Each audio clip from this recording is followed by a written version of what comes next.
31절에서 43절 말씀 한 절씩 교독하겠습니다. 제가 한 절 읽고 여러분이 한 절 읽습니다. 너는 애굽 받침 겉옷을 전부 청색으로 하되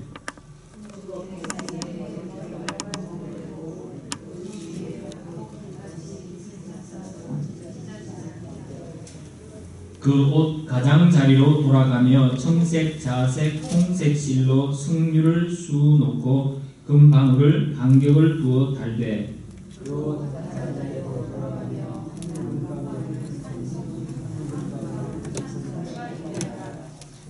아론이 입고 여호와를 섬기러 성소에 들어갈 때와 성소에서 나올 때에 그 소리가 들릴 것이라.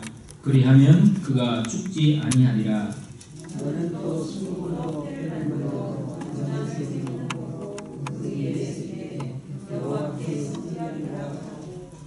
그 패를 청색 끈으로 관 위에 매되 곧 관 전면에 있게 하라.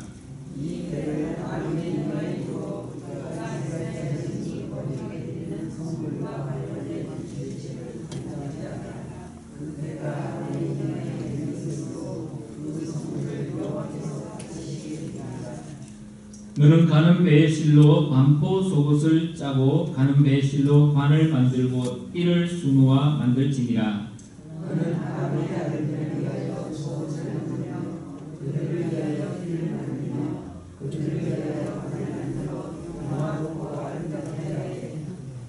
너는 그것들로 내 형 아론과 그와 함께한 그의 아들들에게 입히고 그들에게 기름을 부어 위임하고 거룩하게 하여 그들이 제사장 직분을 내게 행하게 할지며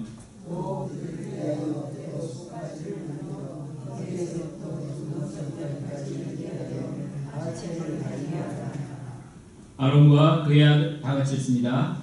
아론과 그의 아들들이 회막에 들어갈 때나 제단에 가까이 하여 거룩한 곳에서 섬길 때에 그것을 입어야 죄를 짊어진 채 죽지 아니하리니 그와 그의 후손이 영원히 지킬 규례니라. 아멘. 우리가 28장의 말씀은 제사장의 옷에 대한 설명을 기록을 하고 있습니다. 그래서 지난번에 제가 28장 1절에서 30절까지 그 제사장의 옷, 특히 에봇, 그다음에 에봇의 어깨에 달려있는 두 보석, 그리고 이 가슴판에 있는 흉패, 한결 흉패, 그리고 그 안에 있는 우림과 둠림이라는 이 보석도 아니고 하여튼 하나는 빛들이라는 뜻을 가지고 있고 하나는 완전함이라는 뜻을 가지고 있는 그 우림과 둠림을 그 안에 넣어가지고 하나님 앞에 가서 하나님의 뜻을 묻는 그런 역할을 하는 것이 제사장의 옷이다. 이런 말씀을 드렸습니다.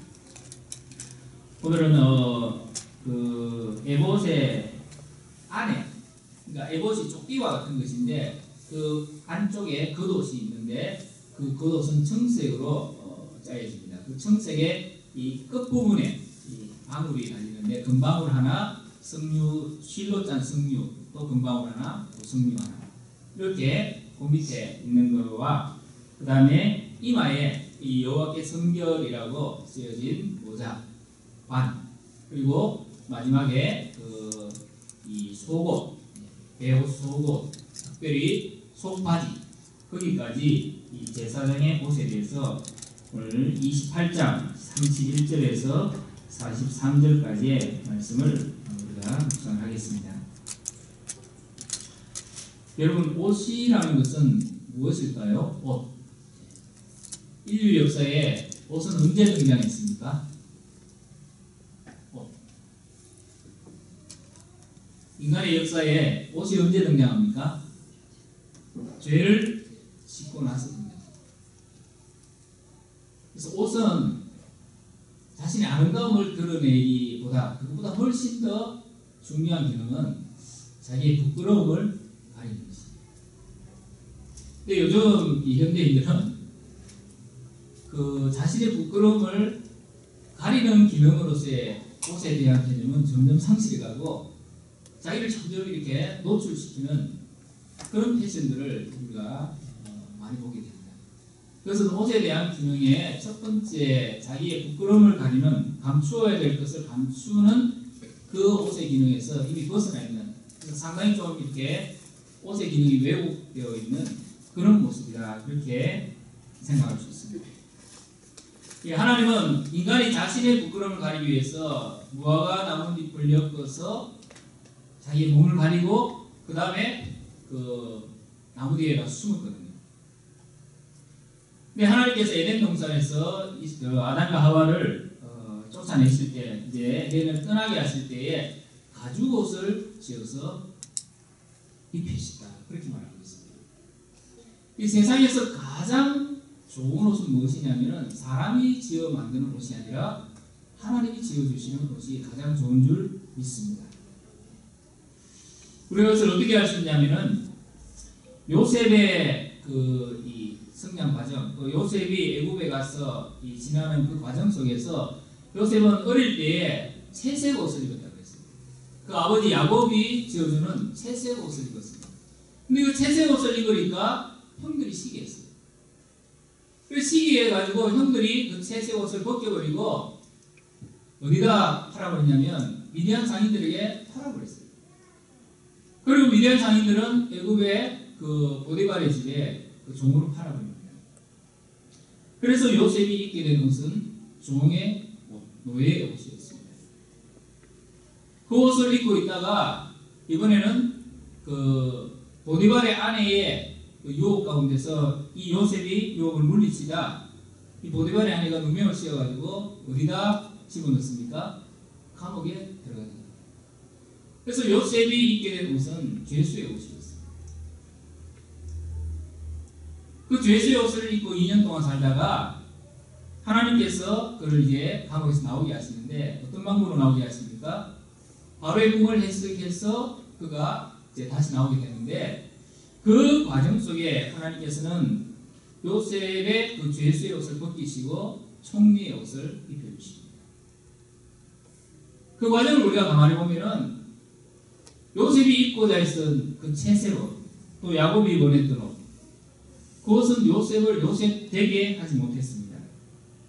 그리고 형들의 시기로 입혀진 노예의 옷과 또 죄수의 옷도 요셉을 요셉 되게 하지 못했어요. 그러나 하나님의 뜻 가운데서 하나님께서 입혀주신 그 총리의 옷, 그것은 바로가 입혀준 것 같지만 사실은 하나님께서 입혀주셨고 그 옷이야말로 요셉을 요셉 되게 합니다. 근데 나중에 형들을 만났을 때 요셉이 자기가 그 총리로 그런 모습으로 형 앞에 내가 총리다라고 나타나는 게 아니라 내가 당신의 동생 요셉입니다. 당신이 나를 종으로 팔아버렸지만 하나님께서 앞서 행하사 모든 것을 선으로 바꾸시고 이제는 모든 사람의 생명을 구원하기 위하여 하나님이 행하신 사건이 바로 저 요셉입니다라고 말하면서 형들과 회고를 하게 됩니다. 우리는 그 과정 속에서 사람이 입는 옷들이 결국 사람을 부끄럽게 할 수밖에 없는 그런 옷이지만 하나님이 입혀주시는 옷이야말로 진정으로 사람을 회복시키고 사람을 영화롭게 하는 옷임을 우리가 깨닫게 됩니다. 마찬가지로 지금 하나님께서는 제사장의 옷을 특별히 지어서 입히십니다. 근데 이 제사장의 옷은 사람들이 스스로 만들어서 입는 옷과는 너무나 다른 옷이었습니다. 타락한 인간은 그 후에 수많은 옷을 만들었을 것입니다. 신분적으로 높은 사람은 높은 사람대로, 또 신분적으로 낮은 사람, 천한 사람은 천한 사람대로 수없이 많은 옷들을 만들어서 입고 그렇게 살아가지만 그 옷이 자기를 영화롭게 할 수 없고 그 옷이 자기의 부끄러움을 가릴 수가 없습니다. 그래서 왕의 옷을 입고 있다 할지라도 그 사람이 얼마나 추해 보일 수 있는가를 우리는 역사 속에서 수도 없이 많이 보아왔습니다. 그러나 하나님이 입혀주시는 옷이야말로 하나님께서 우리에게 주시는 하나님이 예비하신 옷이야말로 어떤 사람이 입든지 그 옷을 입는 자는 영화롭게 된다는 것을 우리는 말씀 속에서 확인하게 되는 것입니다. 그래서 이 제사장의 옷은 우리가 주의 깊게 살펴야 되고 특별히 하나님께서 이 제사장의 옷을 통해서 우리에게 어떤 은혜를 주시는가를 우리는 분명히 깨닫게 되는 것입니다. 제사장의 옷은 28장 2절에 보면 내 형 아론을 위하여 거룩한 옷을 지어 영화롭고 아름답게 할지니 그렇게 말했습니다.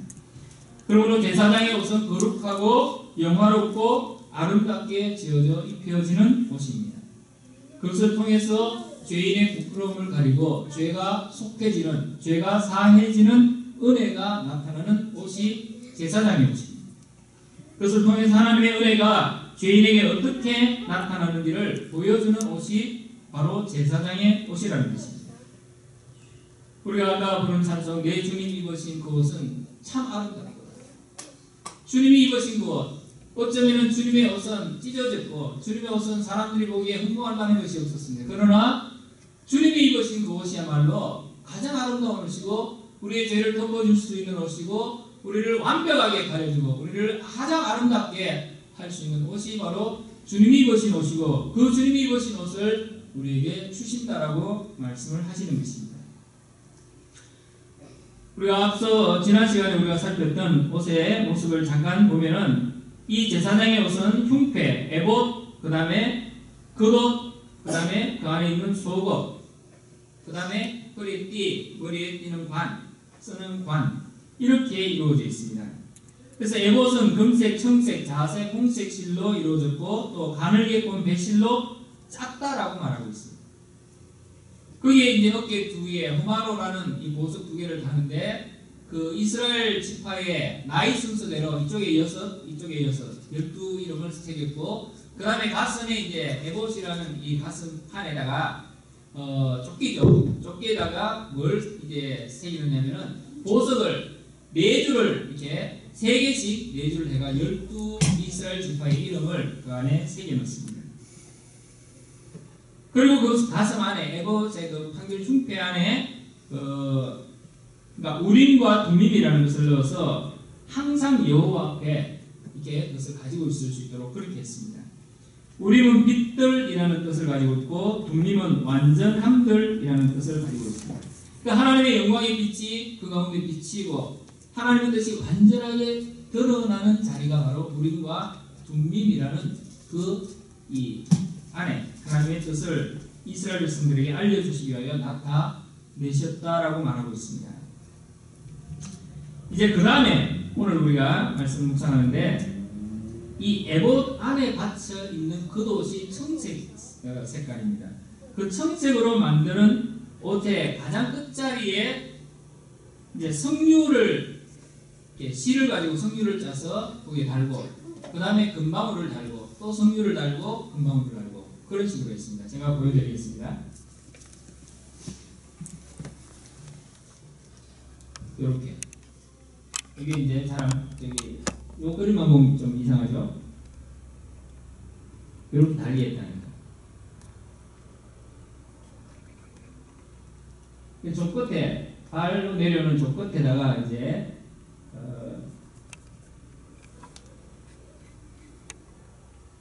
이걸 달렸습니다.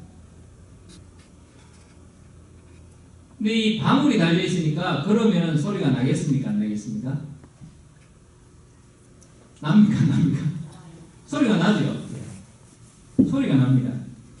그러니까 제사장이 이 옷을 입고 성소에 성기로 들어갈 때 또 성소에서 나올 때에 그 소리가 반드시 들려야 된다고 말하고 있습니다. 35절에 아론이 입고 여호와를 섬기러 성소에 들어갈 때와 성소에서 나올 때에 그 소리가 들릴 것이니라. 그러면 이 소리는 누가 듣는 소리입니까? 제사장 자신이 듣는 소리고 그 다음에 바깥에 성소 밖에 있는 이스라엘 백성들이 듣는 소리고 그 다음에 성소 안에서 만나게 될 하나님께서 듣는 소리입니다. 하나님이 들으시고 제사장 자신이 듣고 그 다음에 성소 바깥에 있는 백성들이 듣는 소리가 이 방울 소리입니다. 그 소리가 들리지 않으면 죽습니다. 그러니까 반드시 그 소리가 들려야 됩니다. 성소에 들어갈 때와 성소에서 나올 때 그 소리가 들릴 것이라. 그리하면 그가 죽지 아니하리라. 그러면 들리지 않으면 그가 죽는다는 말이에요. 여러분 지금 제사장이 입는 옷은 거룩하고 영화롭고 아름다운 옷입니다. 그렇지만 자칫하면 목숨을 잃을 수도 있는 옷입니다. 제사장은 특별한 사람이 아닙니다. 제사장도 죄인이고 인간입니다. 구약 시대의 제사장은 죄인이고 인간입니다. 근데 하나님은 이러한 죄인을 거룩하게 하시고 영화롭게 하시고 아름답게 하셨습니다. 그 옷을 지어서 입히셨습니다. 그리고는 거기에 방울을 달게 하셨습니다. 그리고 그 방울 소리가 항상 들리게 함으로 자신이 하나님 앞에 서 있다는 경각심을 일깨우고 자신이 살아있음을 깨닫게 하는 것입니다. 만약 제사장 자신이 하나님 앞에 서 있다는 사실을 망각하게 되면 그는 죽는 것입니다. 아론의 아들 아비후, 그걸 보십시오. 아론의 아들들은 하나님 앞에 하나님께서 명하신 불이 아닌 다른 불을 가지고 분향하고, 그 다음에 하나님께서 성소에서 이 수종들로 이렇게 지명한 여인들을 이 제사장의 아들들이 범함으로 인하여 하나님께서는 그들을 죽이셨습니다. 그러니까 자신이 하나님 앞에 서 있다는 사실을 잊어버리는 자는 하나님 앞에 죽음을 면치 못하는 것입니다. 이런 의미에서 방울 소리는 제사장 자신을 깨우는 소리뿐만이 아니라 이스라엘 백성들을 깨우는 소리가 되는 것입니다. 하나님은 이스라엘 백성들에게 말씀을 주십니다.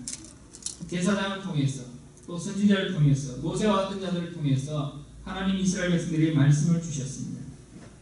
어쩌면 이것은 마치 방울 소리와 같은 것입니다. 항상 들려져야 됩니다.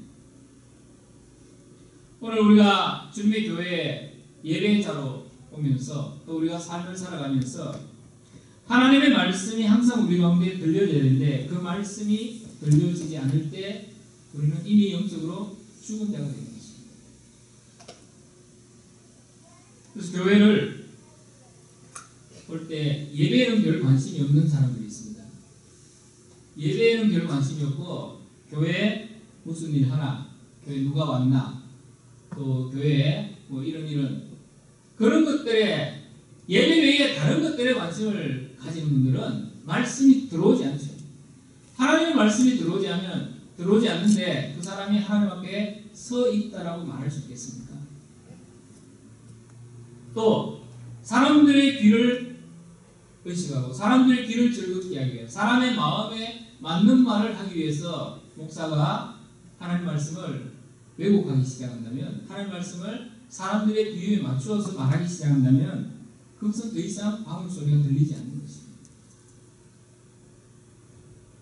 모든 인간은 하나님의 백성으로 살아계신 하나님 앞에 서 있는 것이고, 우리는 그 말씀하시는 소리를 들어야 하며 나의 죄를 가려주시고 나를 용서하시고 그분의 무한하신 사랑 앞에 나를 부르시는 그 하나님의 음성을 우리가 들어야 하는 것입니다. 그래서 항상 들어갈 때 나갈 때 그 말씀을 들어야 된다라고, 그 소리를 들어야 된다라고 하나님은 말씀하시는 것입니다. 하나님은 우리 앞에 깨어 있어야 하는 것입니다. 제가 이 말씀을 준비하면서 한 가지 새롭게 깨달은 게 있는데, 이건 성소에 들어갈 때 방울을 달고 들어가고 방울을 달고 나오는 거예요. 근데 이제 제가 어릴 때부터 쭉 이렇게 고정관념으로 배운 게 뭐냐면은, 지성소에 들어갈 때 방울을 달고 들어간다고 배웠는데 그게 아니더라고요. 레위기 26장에 보면 지성소에 들어갈 때는 에봇과 이 청색 겉옷은 벗고 속 배옷만 입거든요. 속 배옷만 입고 이 바깥에서 이 양과 소와 염소 이런 것을 잡은 피를 가지고 지성소 안에 들어가서 그 속죄소 시온소 위에다가 그것을 뿌리는 거예요. 수송아지의 피도 뿌리고 양의 피도 뿌리고 그리고 염소의 피도 뿌리고, 그렇게 해서 하나님 앞에 대제사장이 나아갈 때, 대제사장은 지성소에 들어갈 때는 방울을 달고 가지 않습니다. 아름다운 옷을 다 벗어버리고 하얀 배옷 속옷만 입거든요. 왜 그렇습니까? 그 앞에 들어갈 때는 어느 누구를 만나고 하나님 앞에 죄인임을 고백하며 하나님의 속죄의 은혜만을 구하기 위하여 그 지성소에 잘 들어가는 거예요. 그래서 지성소에 들어갈 때는 제사장 자신과 이스라엘 백성이 모든 죄를 속하기 위하여 대속죄의 날 이 제사장이 지성소에 들어가는 것입니다. 그러나 성소에서는 제사장이 성소를 들어가고 나올 때, 이스라엘 백성들이 다 보는 바깥에서부터 들어가고 나올 때 그 제사장의 옷, 특별히 그 방울 달린 겉옷을 입고 들어가고 나오면서 그 방울 소리가 이스라엘 백성에게 또 자신에게 그리고 하나님 앞에 들려지게 함으로 하나님 앞에 자신들이 서 있다는 사실을 깨우쳐 주는 것입니다. 오늘 말씀을 전하는 저나 또 말씀을 듣는 여러분 모두가 이 방울 소리가 우리에게 우리 자신에게 들려지는 은혜가 있기를 주의 이름으로 축복합니다. 우리가 하나님 앞에 깨어 있어야 하고 하나님의 말씀에 귀를 기울여야 하는 것입니다. 이제 이번에 제가 한국을 갔는데 제 친구, 목사가 아닌 평신도 친구가 고민을 이야기합니다. 무슨 고민을 이야기하냐면은 자기는 지금 예배를 드리는데 설교 듣는 게 너무 힘들대. 하나님 말씀을 바로 전해야 되는데 자신이 생각할 때 목사님이 하나님 말씀을 바로 전하지 않는 것 같다는 느낌이 든다.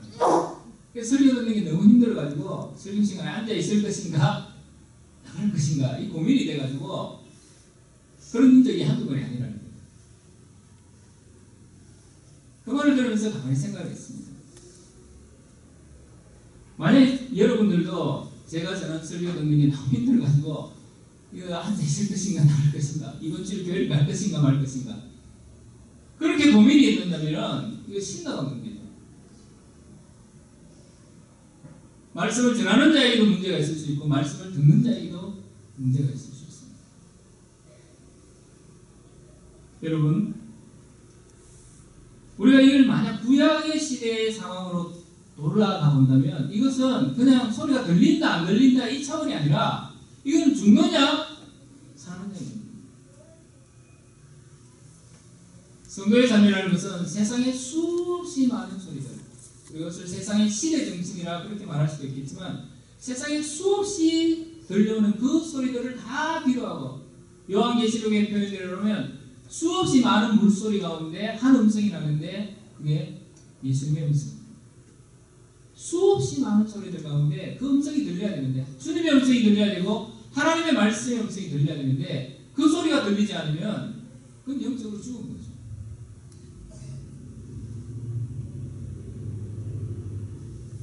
저를 위해서도 여러분 자신을 위해서도 우리가 기도해야 될 줄 압니다. 하나님의 말씀이 들려지는 은혜가 우리 고나비 열방장로교회에 항상 늘 있게 되기를 주의 이름으로 축복합니다.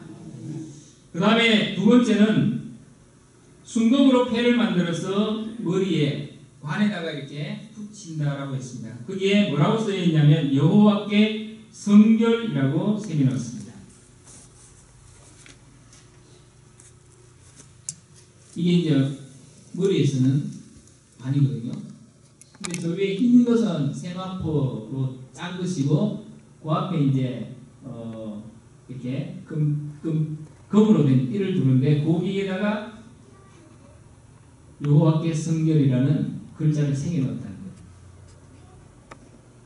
순금으로 패를 만들어가지고 거기에 여호와께 성결이라고 새겨놓은 것입니다. 이것을 제사장의 머리 이마에 쓰도록 해서 이스라엘 자손이 거룩하게 드리는 성물과 관련된 죄책을 담당하도록 했습니다. 38절 읽어보겠습니다. 38절 시작.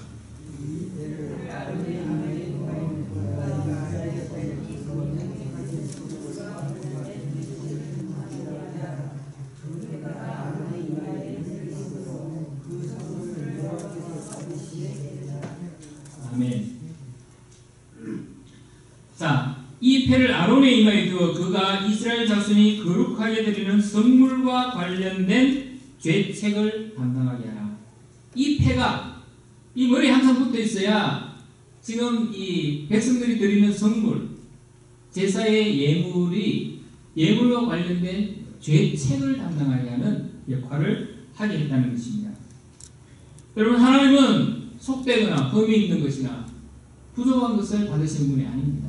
그래서 양을 드릴 때 또 수호를 드릴 때 흠이 없는 것으로 드립니다. 하나님은 거룩한 것을 받으십니다. 제사장이 머리에 쓴 이 패는 여호와께 성결이라는 패입니다. 제사장은 이것을 머리에 쓰므로 지금 자신과 이스라엘 백성들이 드리는 성물을 거룩하게 하는 것입니다. 이렇게 제사장이 폐에 적힌 여호와께 성결이라는 글자 아래로 하나님 앞에 성결한 모습으로 나아가지 않으면 그와 이스라엘 백성들이 드리는 성물은 하나님 앞에 연락되지 못할 것입니다. 근데 하나님은 이스라엘 백성들의 제물을 연락하시기 위해서 제사장의 머리에 여호와께 성결이라고 기록한 폐를 씌운 거예요. 이건 역시 하나님의 은혜가 아닐 수 없습니다. 여러분, 아무리 여기다가 여호와께 성결이라는 이 폐를 붙인다고 할지라도 이 머릿속에 있는 생각을 바꿀 수 있습니까? 머릿속에 무슨 생각하는지 모르잖아요. 우리가 하나님 앞에 설 때마다 기억해야 하는 한 가지 사실은 하나님은 거룩한 것을 받으신다는 것입니다. 거룩하지 않으면 하나님은 연락하지 않으십니다.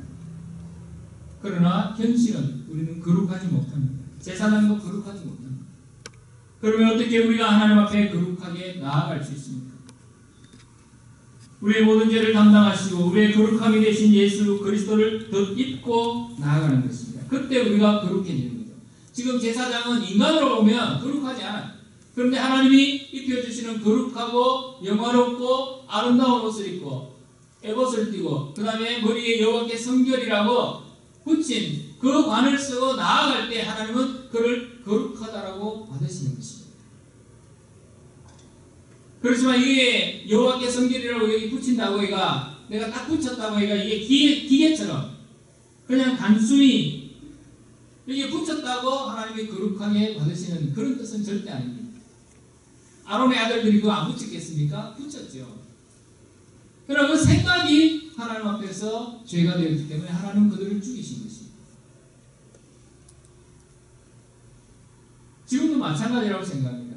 우리가 예수 그리스도의 의를 덧입고 나아간다고 할 때 그냥 내가 예수 그리스도의 구속의 은혜로 구원을 받았지 그것만 그냥 이렇게 붙였다고 해가지고 하나님께서 우리를 받으시는 것이 아니라는 것입니다. 지금 제사장이 여호와께 성결이라는 머리의 폐를 관에 붙여서 쓴다는 것 자체만으로 하나님 앞에 아무렇게나 나아갈 수 있다는 뜻이 아닙니다. 이 제사장이 그 관을 쓰는 그 순간 그는 죄악된 생각과 죄악된 행동을 해서도 안 되고 할 수도 없는 것입니다. 오직 하나님 앞에 서는 모습으로 하나님께 성결이라는 태도로 하나님 앞에 서야 하는 것입니다. 실제로 제사장이 그 겉옷을 이제 벗고 이 관을 쓰고 가거든요. 관을 쓰고 이제 지성소로 들어가는데 지성소 안에 들어가서 지성소에는 아무도 못 들어갑니다. 오직 대제사장입니다. 그럼 다른 사람이 볼 수 있습니까? 없습니까? 볼 수 없어요. 볼 수 없기 때문에 대제사장이 지성소에 들어가서 무슨 일을 하는지 바깥에서는 알 수 없습니다. 오직 대제사장과 하나님만이 알 겁니다. 그렇다고 해가지고 대제사장이 지성소 안에 들어가가지고 아무도 안 보니까 하나님은 보이지 않으시고 또 이미 휘장이 가려져 있고 대제사장은 지성소 안에 들어갔고 그 다음에 이스라엘 백성들은 저 회막 바깥에 있는데 아무도 안 보니까 제사장이 마음대로 거기에서 뭐 적당하게 피 뿌리고 적당하게 제사 드리고 그리고 나와도 누가 알 수 있습니까? 그러나 그 지성소 안에 제사장이 들어갈 때 아무도 안 본다고 자기 마음대로 행동할 수 있겠습니까? 행동할 수 없습니다. 엉뚱한 짓을 할 수 없습니다. 왜냐하면 다른 사람은 못 볼지라도 하나님은 보고 계십니다.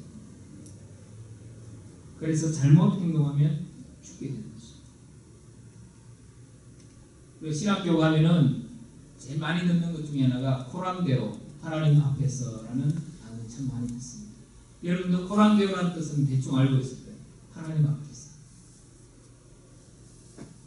만약 여러분들이 저를 믿지 못하고 제가 여러분들을 믿지 못하면 우리가 하나님 앞에서라는 이 의식이 없다면 우리 서로에 대해서 계속해서 불신할 수밖에 없을 것입니다.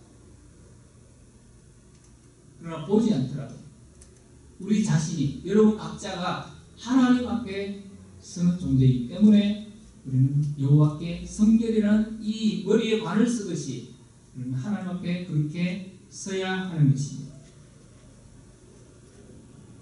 여러분, 이것을 썼다고 되는 게 아니라 이것을 썼기 때문에 더욱더 조심하고 여호와 하나님 앞에 서는 모습으로 살아가는 것입니다. 이 말씀 앞에 있으면 어쩌면 나는 하나님 앞에 죽어도 수없이 죽어야 하는 죄인입니다. 이런 죄인은 하나님은 예수 그리스도의 십자가의 보혈의 은혜로 죽이지 않으시고 살려주신 것입니다. 저는 간혹 제가 방금 드린 이 말씀을 기억할 때가 너무나 많이 있습니다. 하나님 앞에 죽어도 수없이 죽어야 될 죄인을 하나님이 지금 은혜로 살려주시고 있어요. 지금도 이 하나님의 은혜로 저는 목사 일을 하고 있고 복음을 전하고 있는 것입니다. 만약에 하나님의 은혜가 예수 그리스도의 그 덧입혀 주시는 그 은혜가 내게서 벗겨진다면 저는 부끄럽기 짝이 없는 죄인이 불과한 것입니다. 그러므로 더욱 두렵고 떨림으로 하나님 앞과 우리 주 예수 그리스도 앞에 우리가 서야 할 것입니다. 말세를 당해가는 우리 시대를 바라보면서 때때로 목사라는 이 타이틀이, 목사라는 이 직분 자체가 나를 지켜주지 않는다는 것을 느낄 때가 너무나 많이 있습니다. 여러분도 그리스도인이라는, 예수를 믿는다는 그 사실 자체가 여러분 정말 하나님 앞에서 호랑대오라는 그 하나님 앞에 쓴다는 이 의식을 우리가 지키지 못할 때가 너무나 많은데, 목사면서 사기치는 사람 많습니다. 예수 믿는다고 하면서 장로면서 집사면서 권사면서 사기치고 돌아가는 사람이 얼마나 많은데, 오늘 저와 여러분 머리에 여호와께 성결이라는 이 관이 쓰여져 있다는 사실을 기억하시고 하나님 앞에 서는 모습으로 우리가 서야 될 줄 믿습니다. 마지막으로 제사장의 속옷을 언급했습니다. 속옷. 아까 말씀드린 대로 지성소에는 제사장이 입었던 그 화려한 모든 것을 다 벗고 배우, 세마포 배우 그것만 입고 들어가요. 그리고 들어가서는 피를 뿌립니다. 뭐 어쩌면은 그 피를 뿌리기 위해서 그 옷은 다 벗었는지도 모르겠어요. 세마포 흰옷만 입고 피를 가지고 들어가서 피를 뿌립니다. 그럼 피가 거기에만 튀는 게 아니라 자기 옷에도 튈 거 아니에요. 그리고 나와서 거룩한 곳에 가서 물을 가지고 몸을 씻고 다시 제사장의 옷을 입고 성소 바깥으로 나옵니다. 속옷은 바로 그런 기능을 하는 거예요. 내가 하나님 앞에 죄인으로 서는 거예요. 그리고 제사장의 속옷 중에 제일 중요한 옷은 속바지입니다. 속바지. 배로 속바지를 만들어서 하체를 가리게 했습니다. 여러분 그 당시에는 쉽게 말하면 요즘으로 말하면 팬티, 그러니까 자기의 하체를 가리는 이 바지를 입지 않았습니다. 그러니까 다윗이 너무 기뻐가지고 춤을 추다가 그냥 하체가 보인 거예요. 속바지를 입지 않는 이 문화 속에 하나님께서는 제사장에게 속바지, 팬티를 입게 하십니다. 배로 속바지를 만들어서 하체를 가리게 했습니다. 제사장은 하나님 앞에서 하체를 가려야만 했습니다. 속바지를 입어야 죄를 짊어진 채 죽지 않을 수 있었습니다. 여러분 성경 속에 노아가 술에 취했을 때 그는 하체가 드러났습니다. 또 제단에 올라갈 때 그 하체를 보여서는 안 된다라고 성경은 기록하고 있습니다. 아론의 아들들은 성전에서 봉사하는 여인들을 범했습니다. 그리고 하나님은 그들을 죽이셨습니다. 왜냐하면 하체를 드러냈기 때문에. 제사장은 하나님 앞에서 자신을 정결하게 해야 했습니다. 죄가 찾아오는 가장 빠른 풍요 중에 하나가 성적인 충동입니다. 이것은 거룩한 곳과 속된 곳을 구별하지 않습니다. 하나님께서는 제사장에게 속바지를 입힘으로 그것을 방지하도록 하신 것입니다. 아담과 하와가 죄를 짓고 난 후에 가장 먼저 느낀 것이 뭡니까? 성적인 부끄러움이었어요. 다른 부끄러움이 아니라 성적인 부끄러움이 그에게 찾아온 것입니다. 그 당시에 문화가 속바지를 입지 않는 문화였습니다. 그런데 하나님께서는 제사장으로 하여금 속바지를 입게 했다는 거예요. 일반적인 문화가 속바지를 입지 않는다고 할지라도 하나님은 제사장에게 속바지를 입히신 것처럼 이 세상의 문화가 점점 성에 대해서 개방되어지고 또 성에 대해서 점점 음란해져 간다 할지라도 하나님의 백성은 하나님 앞에서 자신의 정결함을 유지해야 된다고 말씀하고 있습니다. 특히 교회에서 이승하의 성적인 충동을 억제하는 길은 서로가 몸가짐을 단정하게 하는 것입니다. 근데 요즘 사회가 워낙 개방되다 보니까 이 노출하는 데에 대해서 별로 이렇게 자제를 하지 않아요. 특히 이제 청년들이나 그런 사람들은 노출하는 부분에 있어서 거의 자제를 하지 않습니다. 그러면은 유혹이 시작되는 거죠. 유혹은 항상 보이는 것으로부터 시작되는 것입니다. 물론 마음의 죄와 탐욕이 중요하지만 그것을 촉발하게 하는 것은 보이는 것일 때가 너무나 많이 있습니다. 우리는 제사장이 속바지를 입은 것처럼 우리들의 삶 속에서 속바지를 입는 삶을 살아야 하는 것입니다. 세상의 문화가 다 그렇게 간다 할지라도 그리스도인은 속바지를 입어야 됩니다.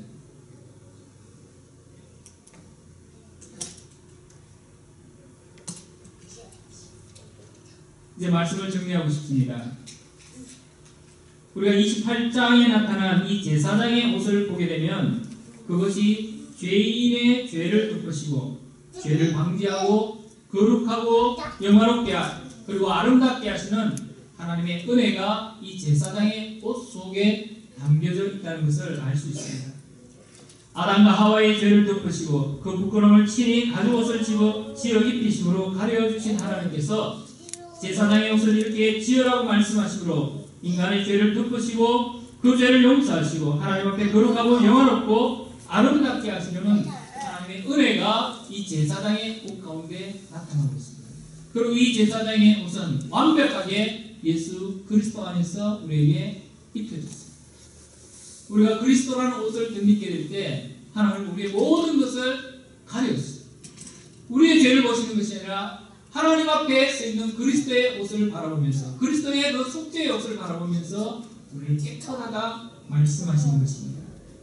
예수 그리스도는 우리의 영원한 대제사장이 되므로 우리를 대신하신 중보자가 되십니다. 이제는 그리스도 예수 안에서 우리가 하나님께 나아갈 담대함을 얻게 되었고 그 안에서 생명을 얻은 것입니다.